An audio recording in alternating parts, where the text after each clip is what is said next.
Today we're going to learn about nuclear charge and shielding. Our question of the day is, what are the primary differences between the board diagrams for fluorine and chlorine? Let's talk about shielding. Going down a group on the periodic table, the number of principal energy levels will increase. The interior electrons, sometimes called the core electrons, block or shield the attractive forces between the nucleus and valence electrons. So the further out you are, the less attraction you're going to feel to the proton because other people are blocking your way. Now, the more core electrons there are, the stronger the shielding effects. So if you're in the third principal energy level, or the third period, you're going to have a lot more shielding than if you're in the second level, because the second level only feels shielding from the first level. The third level actually feels shielding from both the second and the first, and so on. Now, trends down a group are dictated by the decreased attraction between valence electrons and the nucleus due to shielding. So, this is what the ionization energy of the elements 1 through 36 look like.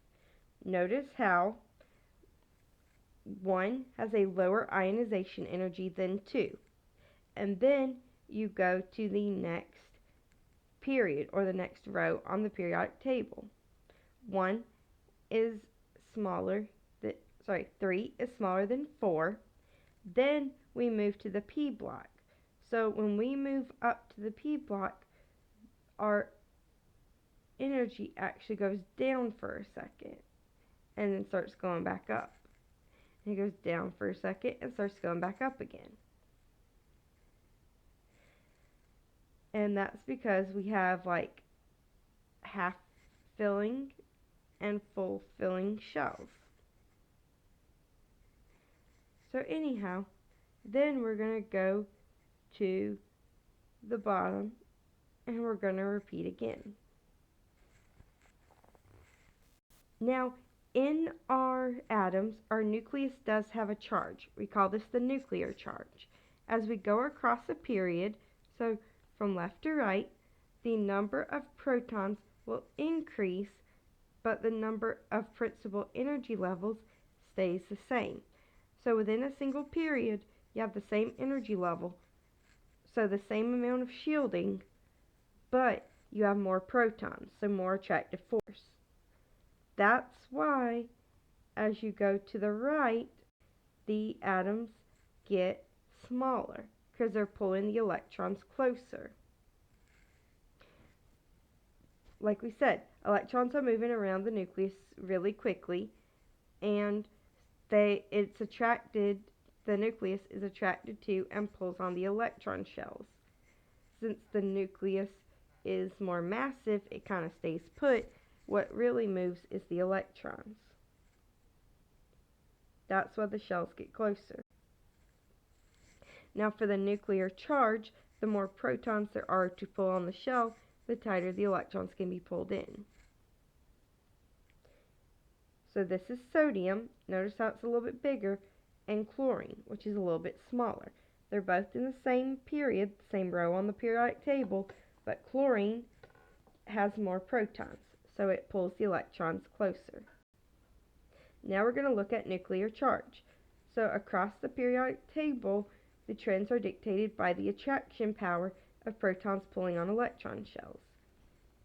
As you can see, whenever you move to a new shell, the radius gets much, much bigger. And by the time you get to noble gas, the difference is very, very small. Now, I'd like you to show what you know. Pause the video and try the problems.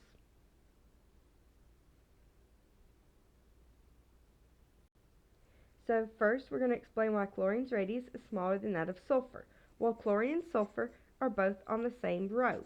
They're on the same period, and they have the same number of electron energy shells, or energy levels. So that means we have to look at the nuclear charge.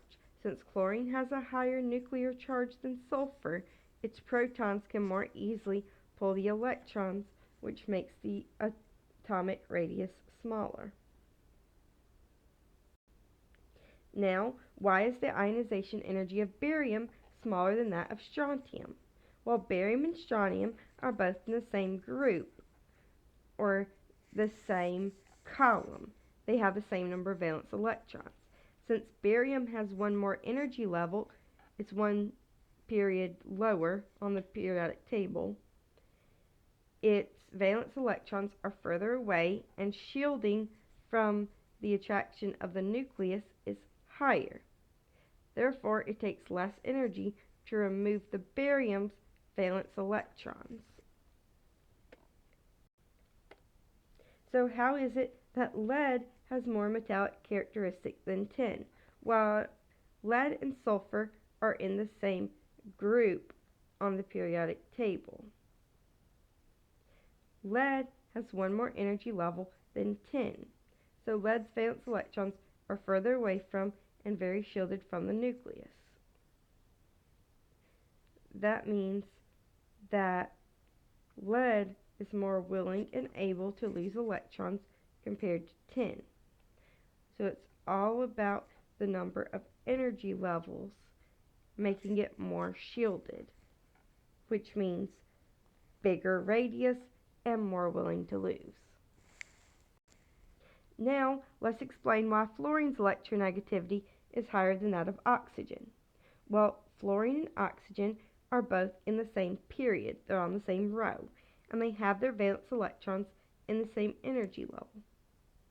Because fluorine has a higher nuclear charge, it has more protons, its valence electrons are going to be more strongly attracted to the nucleus than in oxygen. There's also no extra shielding in either atom. They have the same amount of shielding. And because they each have two inner electrons. That means that because fluorine has more protons with no additional downside from the shielding, then it's going to have a higher charge, which is going to attract the electrons more strongly. So it's got a higher electronegativity, or ability to attract electrons.